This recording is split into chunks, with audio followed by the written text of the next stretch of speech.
Welcome everyone to CypherHaunt. My name is Yuri Lavor, and this is another episode of the scams. In today's episode, we're going to be talking about the biggest ICO ever called Petro.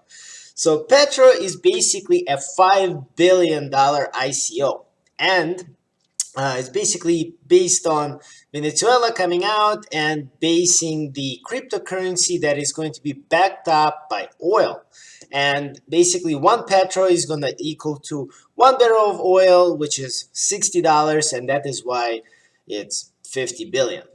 All right, so this would be by far the biggest ICO that we have ever seen.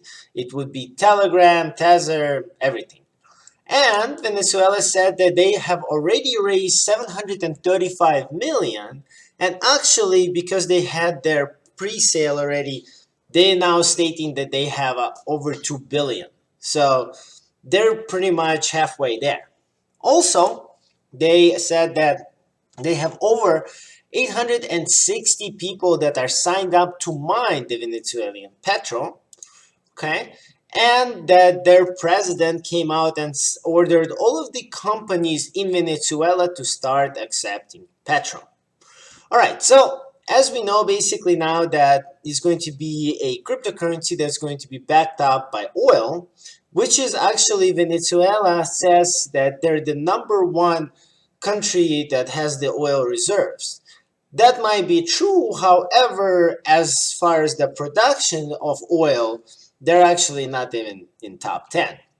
Also, the website went down, you guys. I tried it a couple of times and it worked yesterday, but today that unfortunately it's not working. However, I do have the white paper that we can take a look in. But just so you know, some of the things that at first when the website was there, it was all in Spanish and they would not accept any people from Venezuela to participate in the ICO. They wanted all the money to come out from other countries, right, outside of the Venezuela. However, if you think about it, Petro is basically, it's going to replace their existing dollar, the Bolivian dollar, right? So as you as an investor, if you basically not in Venezuela, then what are you going to use the Petro for, right? It has no usage. I mean, maybe you want to invest in oil, but it still doesn't make sense if you don't live in Venezuela, right? Okay, so anyways, I went through and I looked a couple of the ICO scammy websites out there. This one's kind of funny. If you go to this Visor ICO, please don't use this. I mean, you can just see right away that if you click on their white paper, then the Twitter page comes out or their president, which is kind of funny. And same thing when you click on the website. Also, they had the ICO tracker right here. Again, the only useful thing that it did say that it's on Ethereum. However, they have revised their white paper and now it's on NAM. So, I mean, that's kind of funny. And the reason why they want to use NAM is because they say that NAM is faster. But to me, I mean, you guys, their whole goal is to basically do the ICO and get the 5 billion. And what they want to do next is pretty vague. So for example, if you go to this website called, let's see here, what's this one? Funding ICO, they actually posted their roadmap.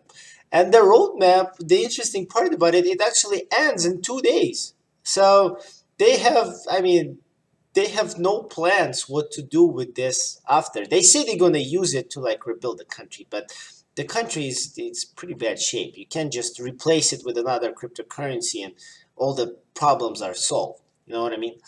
All right, so let's get to their white paper here. So the first thing that I want to show you guys is that it is beta. That means that not only that they have revised it, but pretty much they can just revise it again, right? They can update it at any time. The whole purpose of them, they state that they basically want to be the main cryptocurrency hub. They want to basically provide economic stability and financial independence from the other countries, like for example, US. So now this is kind of opening up, right? So Venezuela has suffered significant sanctions from the US, right? And if they were to use a cryptocurrency, that they could freely move the money in and out, and therefore the US could not really sanction that cryptocurrency. You see what I mean? So I think this is more of a political thing. All right. Also, in their white paper, they talk a lot about the benefits of the blockchain. How is it related to their cryptocurrency? I don't know. Also, they talk about some of the history. They talk about their reserves.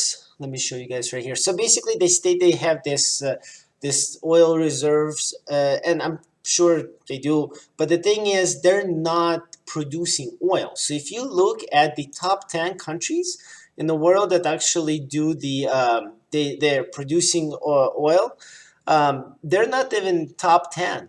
So I don't know where Venezuela fits in. It's like basically stating that, okay, well, we have it, but we didn't get it yet, right? It's somewhere in the land, but we haven't taken it out yet. So how long will it take, right, when they're going to become this world, the new superpower, right, of oil? All right. Also, their white paper states here that what they're going to do with, so basically it's all on the initial the ICO, the pre-sale, right? And then what they're gonna do, all of the distribution, right? So to me, they basically want to sell everything, right? So and after they sell everything, I mean the whole thing on technology development, ecosystem development. I mean anyone can say that, you guys. It doesn't have a specific use. Okay, so that's a problem with me. All right, so their actual initial offering already started, and I think other countries are participating. However, last week we had Trump come out and state, let me get to this article right here, that basically US people are banned from Venezuelan cryptocurrency Petro. We cannot participate in it. And big exchanges like Bitfinex has came out after that and stated that they're not even going to be listing Petro on their exchanges. Of course, it ties into the Russian and all other political things. Honestly, guys, in the end of the day, I do think it's pretty much was created for the sanctions to basically avoid all the U.S. sanctions and to just raise $5 billion to help Venezuela with their economy. So, in the end of the day, I would not ever invest in this. Again, not a financial advice. You guys are welcome to, but again, this is to me a pretty much a definition of a scam. Okay? All right, so I hope you guys like my video. Please leave a comment below and let me know what you all think. Thank you.